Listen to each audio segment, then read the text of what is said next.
안녕하세요. 지금 소개받은 권정민이고요. 지금은 프리랜서로 데이터 분석 일을 하고 있고, 그 전에는 우한 형제들이나 SK 플래닛 아니면은 넥슨이나 등등등 한 여러 회사에서 한 10년 정도, 10년 넘었구나, 12년? 그 정도 데이터 분석 일을 계속 하고 있습니다. 그래서 오늘 말씀드릴 내용은 이제 그냥 그 A/B 테스트 하고, A/B 테스트가 어떤 건지 사실 대부분 아시는 얘기일 거예요.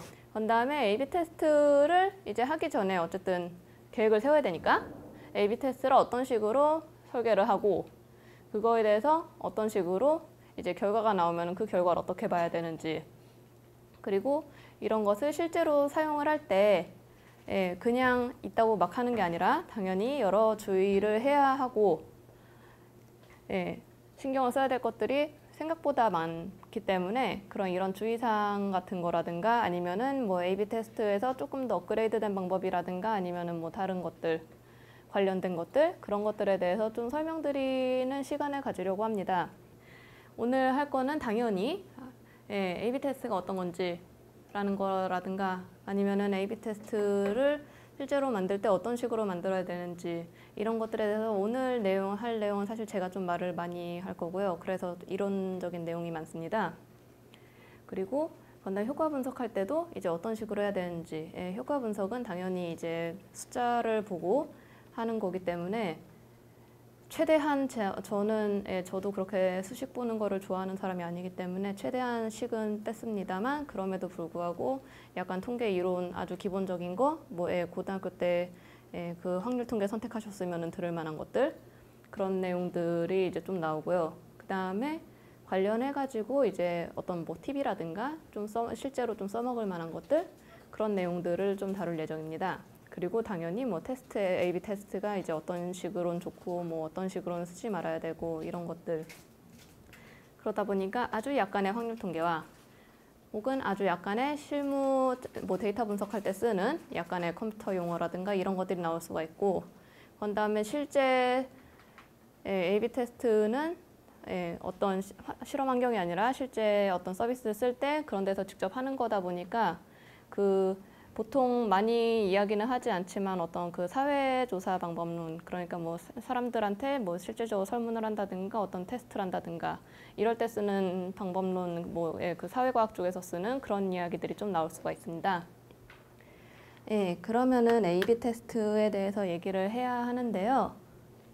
그래서 A/B 테스트는 임의로 이제 두 집단을 사용자 집단을 나눈 다음에 그 두 집단에게 서로 다른 컨텐츠를 보여줍니다. 그래서 아까처럼 결제 화면이라든가 아니면은 마케팅 문자라든가 이런 것들을 서로 다른 것들을 보내고, 그 두 집단 중에서 기대한 효과, 그러니까 그런 문자를 보고 들어오든가 아니면 실제로 결제를 하든가 이런 식으로 어떤 기대한 성과에 대해서 어떤 쪽이 더 높은 성과를 보이는지를 그거를 대충 보고, 하지만 그러니까 이쪽 버튼이 더 예쁘니까 이걸 더 많이 누를 것 같은데 이런 게 아니라 실제로 보니까 이쪽에 사람들이 똑같이 100명을 했는데 이쪽은 30명 왔는데 이쪽은 70명 왔다, 이런 식으로 숫자로 평가를 하는 방식으로, 이거는 당연히 대부분의 실무 기술들이 그렇지만 사실 그 태양 아래 새로운 거 없다고, 이런 실무 쪽에서 다루는 기술이나 방법론이나 이런 것 중에 사실 용어만 바뀌고 실제로 그렇게 새로운 것들은 그다지 많지 않습니다. 그래서 이것도 그 학계 연구 중에서 흔히 말하는 무작위 비교 연구라고 해가지고 그냥 무작위로 한 다음에 이제 그 결과를 비교하는 그런 식의 어떤 무작위 비교 연구 방법론을 실무에다가 사용한 것이 이제 A/B 테스트고요. 요즘에는 지금도 말씀드렸다시피 A/B 테스트도 그렇지만 수많은 기술의 발전과 가능한 데이터들이 특히 IT와 관련된 수많은 서비스들은 그거에 대해서 사용자들이 여기서 어떤 식으로 움직였는지를 예전에는 정말로 사람들을 이렇게 흔히 FGT라든가 그 퍼스트 그룹 테스트라 그래가지고 그 사용자들을 일일이 불러놓고 앉혀놓은 다음에 이 사람들이 만약에 우리가 서비스가 있으면은 이 서비스를 어떻게 사용을 하는지를 하루 종일 모니터링을 해가지고 본다든가 하는 식으로 기록을 했었어요. 그런데 요즘에는 데이터들이 그 리소스, 그러니까 뭐 그것을 관리할 수 있는 사람이라든가 아니면은 돈이라든가 그런 것들만 충분히 있으면은 어떤 데이터들을 남겨가지고 그것들을 관리하는 것이 굉장히 쉬워졌습니다. 그러다 보니까 그런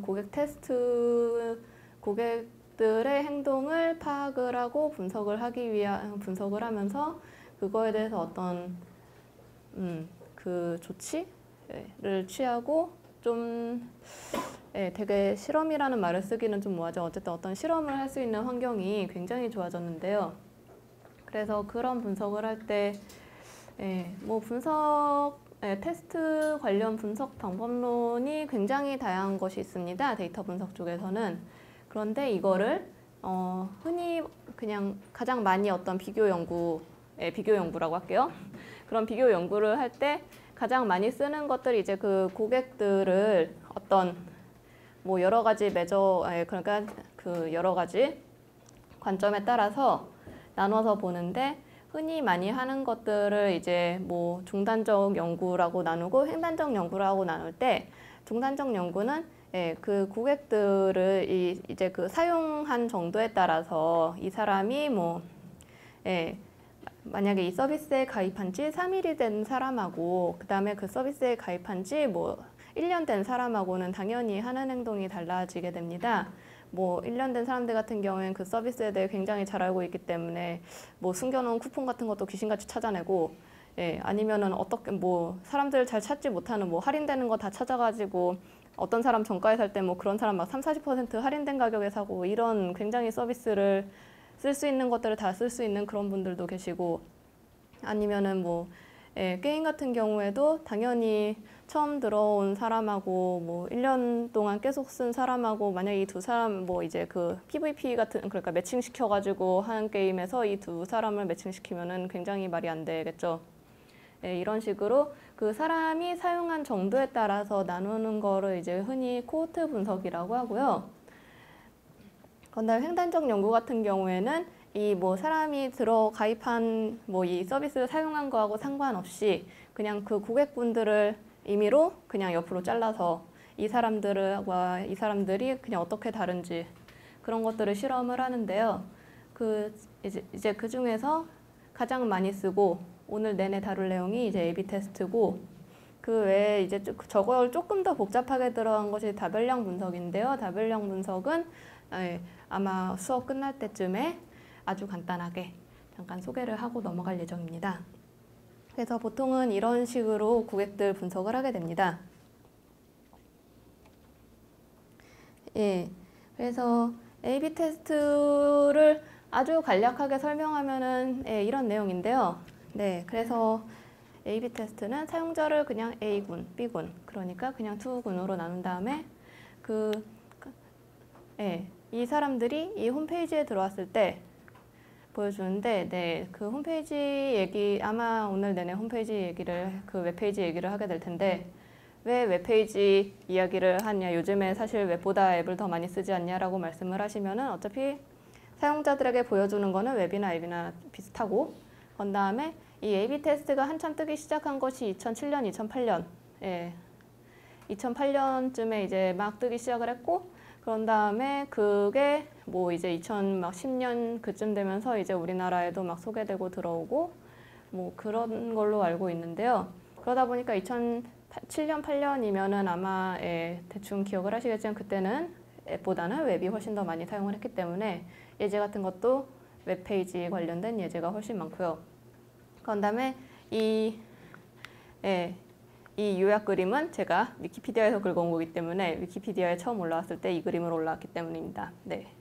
그래서 보시다시피 여기에는 똑같은 웹페이지 내용인데 버튼 색깔이 다릅니다. 그래서 사용자들이 이 파란색의 런모어라고 쓰여있는 버튼에 더 반응을 많이 하는지 아니면은 근데 얘 너무 단순한 것 같다 해서 좀 색깔도 그 파스텔 톤으로 바꾸고 그런 다음에 화살표도 집어넣고 했는데 그러면 사용자들이 어떤 거에 더 반응을 많이 할까 하고 이렇게 랜덤으로 보았더니 클릭률이 클릭레이트는 클릭률인데 클릭률은 뒤에서 당연히 설명을 하겠지만 이 버튼을 얼마나 많이 누르는지에 대한 비율입니다. 그래서 얘는 52% 사용자가 이걸 눌렀고 이거보단 72% 사용자가 눌렀다고 합니다. 네, 역시 말씀을 드리겠지만 클릭률이 52%, 72% 굉장히 말이 안 되는 것 같은 수치긴 합니다만 그렇대요, 일단. 이거는 그대로 퍼온 거, 이거 지금 이미지 하나가 거의 그대로거든요. 예, 그러니까 넘어가도록 하고. 그래서 이랬을 때, 그러면은 얘가 더 반응을 많이 하는 거 보니까 이게 더 좋은가 보다. 라고 하는 것이 A/B 테스트입니다. 예, 그래서 매우 간단하고 실무에서도 만들기 좋고 그런 방법론이다 보니까 네, 요즘에는 뭐 버튼을 떠나서 사용자에게 뭔가 이런 액션을 취했을 때 도움이 될까? 아니면 사용자가 이거를 더 뭐 이렇게 두 가지 심지어는 좀 심한 경우에는 뭐 뒤에 살리구나. 그러니까 어떤 요즘에는 버튼뿐만이 아니라 다양한 서비스에 대해서 사용자가 얘를 더 좋아할까 해가지고 비교해서 보여주는 어떤 사용자에게 좀 더 서비스를 좋아하게 만들 수 있고 뭐 좋게 말하면 사용자에게 좀 더 유용하고 이런 것들을 찾기 위해서 굉장히 많이 하는 테스트입니다. 그래서 테스트 방법은 사실 그냥 지금 설명한 게 다다 보니까 굉장히 단순한 과정으로 만들어집니다. 그냥 실제 대상자를 반으로 잘 쪼개서 두 가지 포맷의 테스트 자료를 만든 다음에 이를 그 반으로 쪼갠 그룹에다가 각각 제공을 하고 여기에 따라서 각 그룹이 얼마나 반응했는지를 잘 판단을 한 다음에 그 중에서 이제 잘 판단을 했으면 그 판단한 결과를 가지고 이제 이거를 뭐 반영을 하자라고 해서 그것을 뭐 이제 테스트 환경을 빼고 단일 하나의 이제 그 뭐 자료를 가지고 나갈 수가 있는데 여기서의 약간 어폐가 있는 게 제가 그 5단계를 설명해서 잘이라는 문장을 몇 개 썼는데요. 원래 다 모든 것은 잘하기가 힘들기 때문에 조금 그냥 하는 것보다 잘하는 것이 훨씬 좋고 그런 다음에 A/B 테스트는 어쨌든 그 실무에서 고객들을 대상으로 임의로 하는 행동이기 때문에 이거를 대충 하면은 안 하느니만 못하는 상황이 많이 발생을 합니다. 거기다가 굉장히 조심스럽게 해야 되기 때문에 그래서 좀 더 많이 알고 넘어가는 것이 중요합니다. 사실 요즘에는 많이 하는 회사들은 정말로 너무하다 싶을 정도로 많이 하는 곳들이 굉장히 많습니다. 페이스북에서 이제 앱에서 뭐 그냥 특히 뭐 아래 바에 버튼이 3개가 됐다가 4개가 됐다가 5개가 됐다가 왜 나는 얘하고 앱의 모양이 다르게 생겼을까 이런 거를 사실 조금만 관심을 가지시면 굉장히 많이 겪었을 거고요.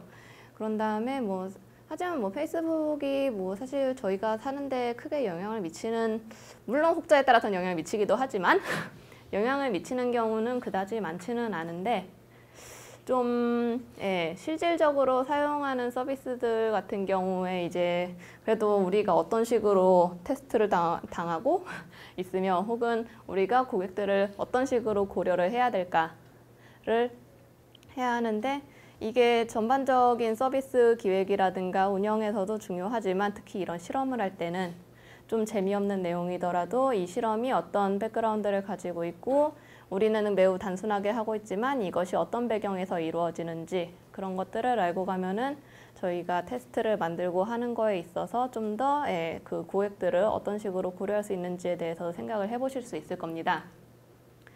그 A/B 테스트를 하기 전에 이제 지금 그 사람들이 실제 약간 A/B 테스트를 벗어난 얘기를 하면은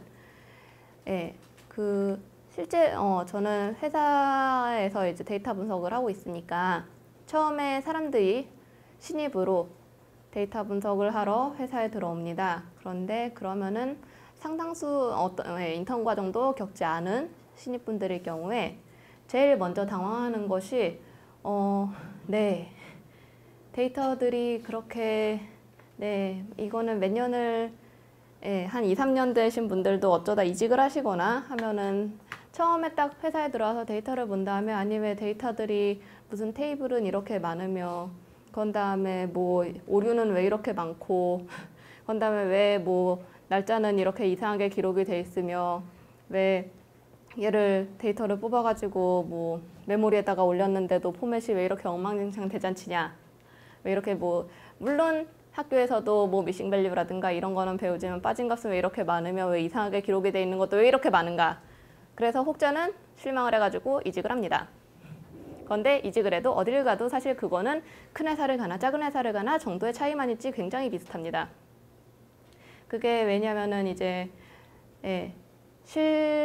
실생활은 저희가 학교 다니면서 이렇게 UCL이 아니지 아무튼 온라인에서 받았던 데이터셋이라든가 이런 것들처럼 실제 데이터들이 그렇게 깨끗하게 들어있지가 않은데요. 왜냐면은 실제 서비스는 물론 서비스의 운영 문제들도 있지만 어쨌든 환경 자체가 어떤 딱 떨어진 관리된 환경이 아니기 때문입니다. 그래서 그 서비스에서는 굉장히 그 외부 요인들도 많고 온라인 IT 쪽 서비스들 같은 경우에는 아주 당연하게도 장애도 많이 나고 그러다 보니까 그 외부적인 요인으로 어떤 인터럽트를 받는 저희도 당연히 물론 회사에서 데이터들을 깨끗이 기록하고 싶은 마음이 누구든 굴뚝 같겠지만 그래서 그렇게 하기 싫어서 안 하는 것이 아니라 하다 보면은 굉장히 막 이상치도 나타나고 어뷰저들도 나타나며 장애들도 생기고 하다 보니까 그 데이터 자체도 굉장히 누락이 많이 되거나 지저분할 수 있으며 그런 다음에 그게 분명히 그냥 동일하게 생겼는데 예상하지 못한 식의 숫자들이 나오는 경우들도 굉장히 많습니다. 뭐 살다 보면은 도대체 왜 어떤 사람이 차를 탔는데 왜 이 사람이 23시간 동안 하루 종일 차를 타고 있었는지 모르겠지만 어쨌든 그런 사람들도 생기고요. 아니면은 어떤 사람이 아니 도대체 왜 온라인 게임에다가 하루에 300만 원을 쓰냐라고 생각을 하지만 그런 사람이 생각보다 많습니다. 그러다 보니까 그래서 실제 그냥 일반 서비스에서도 이런 경우가 예상보다도 달라지는 경우가 왕왕 생기는데 실제로 그런데 어떤 실험을 하다 보면은 당연히 그런 경우가 훨씬 더 많이 생깁니다. 그래서 어떤 실험을 할 때도 특히 이런 실생활 대비 실험을 할 때 고려를 해야 될 것이 우리가 모든 환경을 컨트롤할 수가 없습니다. 그래서 이럴 때 이제 어떤 외부 요인에서 생기는 것과 내부적으로 컨트롤할 수 있는 것들 이런 것들을 이제 초반에도 일단 고려를 해야 되는데요. 그것을 조금 어려운 용어로 내생성과 외생성이라고 합니다. 그래서 내생성 같은 경우에는 이제 저희가 어떤 그 시스템 안에서 컨트롤할 수 있는 것들 그리고 외생성 같은 경우에는 시스템 밖의 요소로 결정되는 것들 뭐 간단하게는 그냥 비가 올 줄 알고 우산을 들고 나갔는데 그러다 보니까 우산 장사 사람들이 우산을 많이 들고 나오네 한 다음에 이제 그 우산들을 이렇게 들고 나가가지고 지하철 앞에다가 가판대를 열었어요. 그런데 갑자기 해가 쨍쨍 나고 그러면은 이제 기껏 우산 들고 무겁게 들고 나왔지만 다 소용이 없어져 버리죠. 이런 거 같은 경우는 굉장히 중요한 변수인 날씨가 이제 그 사람이 어떻게 할 수 없는 천재지변의 요인, 그러니까 이제 어떤 외생성으로 결정이 되게 됩니다. 그래서 이런 사용자의 행동 같은 경우에는 이제 여러 가지 요소가 작용을 하죠. 그러니까 사람들이 우산을 많이 들고 나간다, 지나가다 보니까 봤어요. 그래서 내가 직접 본 걸로 본 기록이 있고 그 기록으로 해가지고 어떤 결과를 추정을 합니다. 그렇게 추정을 한 결과가 있고 그 다음에 뭐 보니까 날도 흐리흐리하고 그러면은 또 이제 그 바깥 날씨를 보고 또 고려를 한 것들이 있고 이런 식으로 여러 가지 요소를 보고 오늘은 나가서 우산 장사를 해야겠다 라고 결정을 하게 됩니다. 그런데 하지만 나갔는데 장사가 안 됐다. 갑자기 소나기가 한 1분 오더니 해가 나버렸다. 이럴 수도 있고 아니면은 비가 계속 온 것까지는 좋은데 사람들이 귀신같이 오늘따라 우산을 다 들고 오는 바람에 장사가 안 됐다. 이럴 수도 있습니다. 그래서 이런 거 같은 경우에는 외생성이 굉장히 많이 영향을 미치는 것이고 이러다 보니까 내가 지금은 비가 와서 우산을 들고 나가지만 장사가 잘 될지 안 될지에 대해서는 잘 알 수가 없습니다. 그래서 이런 식으로 어떤 그 결과에 대해서 추정을 하기도 어렵지만 요인 분석도 매번 달라질 수가 있습니다. 그러다 보니까 이런 경우에는 내가 우산을 들고 나가면은 무조건 가능한 한 그래도 최소한 들고 나간 거에 50%는 팔았으면 좋겠다 라고 어떤 만들고 싶지만 이렇게 만들기는 굉장히 어려운 일입니다. 예, 그리고 지금 같은 경우에는 또 여러 가지 그나마 여러 가지 이슈가 있었습니다. 예, 그러니까 뭐 비가 와도 장사가 안 되는 경우도 있고 비가 안 와도 장사가 안 오면 당연히 장사가 안 되겠죠. 네, 그런 것들이 있는데 네, 제가 잠깐 앉아서 하겠습니다. 예, 그런데 이제 그나마 그 중에서 저희가 어떤 테스트를 하려는 이유는 그래도 비가 올 때는 비가 안 올 때보다 그나마 장사가 얼마나 더 잘 될까 이제 뭐 그런 거라도 이제 알고 싶기 때문에 왜냐면은 그래도 그래야 이제 그 들고 나갈 물량도 예측을 할 수가 있고 우산 장사 같은 경우에는 예, 그 다음에 우산이 보통 어느 정도가 이제 날씨가 이런 경우엔 최소한 뭐 그래도 한 우산 20개는 팔리더라라고 하면은 그래도 최소 그 사람이 항상 그 20개 이상은 들고 나가겠죠. 아니면 너무 많이 팔려가지고 집에 10개밖에 안 남았다라고 하면은 그래도 최소한 한 10개 정도는 더 사놔야겠다라는 이런 물량 예측이 되고요. 그러다 보니까 어떤 뭐 날씨가 안 좋을 수 있을 때는 날씨가 안 좋을 때는 뭐 비가 1분 안에 오더라도 최소 20개는 팔리더라 이런 어떤 근거를 만들어 놓으면은 앞으로 장사를 할 때 내지는 그 재고 관리를 할 때 굉장히 편할 수가 있기 때문에 그런 어떤 요인일 때는 뭐가 이렇게 된다 아니면은 뭐 비가 뭐 사람들이 그 최소한 우산을 들고 다니는 사람들이 6명은 봐야지 우산을 들고 나가야 장사가 되더라 이런 식으로 뭐가 할 때는 어떻게 하면 뭐가 된다. 저희가 흔히 말하는 어떤 인과관계를 만들기 위해서 하는 것이 A/B 테스트입니다. 그런데 그 실무 쪽, 실제로 데이터 분석 쪽 일을 하시고 그 다음에 뭐 간단하게 관련해가지고 통계 쪽 공부를 하시다 보면은 저희 가장 많이 배우는 것이 상관계수가 있죠. 처음에 많이 나오는 게 특히 그 중에서도 피어슨 상관계수는 아마도 들어보신 분들이 계실 겁니다. 그래서 어떤 변수들이 상관되는 것들은 굉장히 많아요. 근데 거기서 이것 때문에 이렇게 됐다. 그러니까 뭐 실제로 저희가 어떤 서비스 기능을 추가했더니 그것 때문에 사용자가 늘어가지고 돈을 많이 벌게 됐다. 이런 식으로 뭐뭐 때문에 뭐뭐이다 라고 그 문장을 만드는 것이 사실 굉장히 어렵고 대부분의 경우 잘 나오지 않습니다. 예. 뭐 그러니까 뭐 예를 들어서 실제로 서비스 어떤 거를 업데이트를 했더니 사용자가 늘어서 장사가 잘 됐어요. 근데 그게 그 서비스 때문이냐? 라고 하면은 역시나 앞에서 말씀하신 외생성 관련 변수들이 어마무지하게 끼어들게 됩니다. 아니 그냥 지금 저희 어차피 사용자들이 느는 중이었고 그다음에 원래 뭐 이 시즌에는 사람이 많이 들어오며 이번에는 휴일이 많았다라든가 아니면은 다른 데서 어떤 프로모션도 했는데요 라든가 아니면은 그런데 저희 경쟁 서비스가 요즘에 접어가지고요 라든가 굉장히 그 내부 데이터로 볼 수 없는 온갖 것들에 대해서 인터럽트들이 들어오게 됩니다. 거기다가 사실 대부분의 일들은 한 가지 요인만으로 무언가가 확 달라지는 일들은 그다지 많지 않습니다. 그러다 보니까 그게 내가 이거를 뭐 이번에 업데이트를 하면서 이거를 개선을 했는데 이것의 효과가 어느 정도 되는지 그 효과라는 거는 근데 그것 때문에 무언가가 바뀌었다라는 건데 뭐뭐 때문에 뭐가 바뀌었다라는 게 지금 제가 말씀드리기 굉장히 어려운 거라고 했었죠. 그러다 보니까 그거에 대해서 이제 그나마 이게 내가 이것 때문에 이게 이렇게 그러니까 정말 이 서비스 업데이트 때문에 사용자가 늘었다라고까지는 얘기를 못 하겠지만 그래도 최소한 이번에 사용자 는 것의 반 이상은 이 서비스 업데이트 때문이다라고 얘기를 하고 싶은 거예요. 그런 다음에 이제 그거를 최대한 알아야 정말로 그 서비스를 다른 것들도 그런 식으로 개선을 한다든가 하는 것들을 할 수 있기 때문에 그래서 나오게 된 것이 A/B 테스트입니다. 그러다 보니까 이제 그 A/B 테스트라는 것이 그래서 아까처럼 웹페이지에서 다른 거는 다 동일하게 둬요. 그런 다음에 버튼만 바꾸고 그런 다음에 사용자도 임의로 그냥 반을 쪼개요.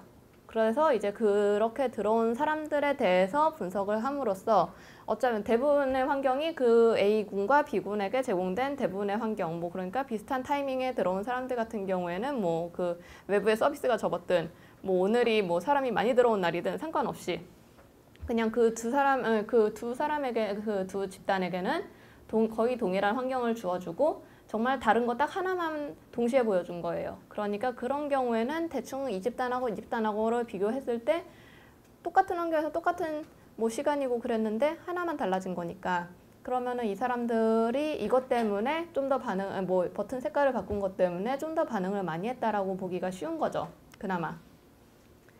그렇게 해서 만들어진 것이 A/B 테스트입니다. 37 시그널스라고 네, 그 우리나라의 그 리워크라든가 리모트라는 책을 쓴 사람들이 만든 회사가 있어요. 네, 거기에서 그 웹페이지, 거기서 이제 이런 그 웹페이지 가지고 실험들을 많이 했는데 거기서 실제로 본인들의 홈페이지를 이제 우리가 뭐 이런 거를 하고 있고 뭐 어쩌고저쩌고 할 때 그 홈페이지 컨텐츠들을 나열하는 방식을 한꺼번에 동시에 2개를 만들어 가지고 어떤 한쪽에는 이제 뭐 중간중간에 사진도 쓰고 뭐 한 다음에 한쪽에는 이제 주로 글자를 많이 쓰고 이렇게 한 줄로 쭉 나열하는 식으로 배열을 했을 때 실제 디자인을 하다가 사실 저게 조금 마음에 안 들어가지고 좀 폼을 길게 해가지고 디자인을 바꾼 다음에 근데 이게 더 나은 것 같다 저게 더 나은 것 같다 했는데 뭐 왼쪽이 더 이쁘지 않냐 새로 만든 거 마음에 안 든다 뭐 이래서 그러면은 어디 2개 동시에 한 다음에 비교를 해보자 라고 해가지고 비교를 했더니 실제로 한 일주일 정도 뒀나 했는데 37.5% 정도 사람들이 많이 들어오게 되어서 그래서 이것 봐 이쪽이 더 좋잖아 라고 해가지고 쓰게 된 것이 이것이 아마 2007년 그 정도인 것으로 알고 있습니다. 그래서 이런 식으로 쓰면서 이제 여기서 우리가 이런 식으로 비교를 해봤는데 실제로 이거 비교하니까 바로 비교도 되고 뭐 다른 걸로 태클 걸 이유도 없고 해서 좋더라 라고 자랑을 했습니다. 그래서 이게 이렇게 자랑을 하게 된 다음에 그 A/B 테스트라는 것이 사람들에게 얼마나 좋냐라고 여기저기서 떠들 수 있게 된 가장 크고 가장 유명하며 그 초기에 나왔던 2008년에 나왔던 가장 유명한 사례인 이것이 이제 그 오바마 선거 때 그 선거금 기부라고 하죠. 그거를 하는 홈페이지였습니다. 이거를 할 때 그 사용자한테 어떤 사용자한테는 이런 이제 그 오바마 가족 쪽을 보여주고 어떤 사용자한테는 이제 그냥 참여해달라는 선거 쪽 그림을 보여준 다음에 이제 여기서 기부금을 사인업을 하고 기부금을 등록을 해달라 라고 해서 이렇게 웹사이트 2개를 했는데 실제로 이거 갑자기 기억이 안 나네요. 왼쪽이었던가? 한쪽이 40%가 넘게 차이가 나서 그런 다음에 그렇게 이제 차이가 나서 벌어들인 금액이 아마 6천만 달러 맞나? 거의 굉장히 큰 금액의 차이가 나고 그래서 이 사례가 어마무지하게 유명해지면서 A/B 테스트라는 것이 정말로 유용하고 돈도 되고 그런 다음에 어떤 효과를 극적으로 보여주기에 정말로 좋은 것이구나 라면서 이제 그 다음부터 너도 나도 A/B 테스트를 사용하게 됩니다. 그러면서 아까도 잠시 말씀드렸던 이제 페이스북 같은 경우에는 아주 심심하면은 A/B 테스트를 마구마구 사용을 하는 사태가 벌어지게 됩니다. 여기도 지금 보면은 저기 위쪽에 파란 바 다르고요. 여기 다르죠. 그다음에 여기도 다르고 그다음에 이제 얘는 여기 있는 게 이제 여기 있고 뭐 이런 식으로 거기다가 이게 잠깐만 하냐 이런 것도 아니고 사실 요즘에는 페이스북 앱을 키면은 수시로 바뀌는 것 같죠? 이거를 많은 데서도 그렇지만 이제 아까 전 같은 경우에는 아예 그냥 그 홈페이지 간단하잖아요. 그냥 좀 간단하다고 하기엔 어폐가 있지만 그냥 어쨌든 홈페이지 2개를 그냥 만들어서 그림 배치 다르게 하고 한 다음에 보여주면 되지만 요즘 앱 같은 경우에는 이제 이런 거를 위해서 아예 그 속에다가 그 그러니까 뭐 그 피처들을 바꿀 수 있는 코드들을 심어둔 다음에 이제 그 코드를 가지고 여기저기를 열심히 바꿔야 되는데 페이스북 같은 경우에는 그런 피처들을 바꾸는 코드가 앱에 굉장히 많이 들어있다고 합니다. 그러다 보니까 페이스북 이 앱이 사실 데이터를 받아서 오고 내부에 저장하는 게 별로 없는 앱인데도 불구하고 보시면 알겠지만 용량이 굉장히 큽니다. 그래서 얘네 같이 하는 것은 이제 좋은 건지 나쁜 건지 잘 모르겠는 정도까지 가게 됩니다. 그래서 지금 저희가 이렇게 A/B 테스트를 굉장히 많이 사용을 하고 있고 앱에서도 쓰고 웹에서도 쓰고 그다음에 이것이 벌써 그 실무적으로 A/B 테스트 사용하게 된 것이 벌써 10년이 넘었으며 요즘 같은 경우에는 그래서 뭐 버튼이나 이런 그 UX적인 부분뿐만이 아니라 온갖 곳에서 다 수많은 곳에서 다 A/B 테스트를 쓰고 있다는 것까지 지금 설명을 해드렸고요. 그러면은 이제 이런 A/B 테스트를 어떤 식으로 조금 더 꼼꼼하게 설계를 할 수 있을까에 대해서 설명을 드릴 건데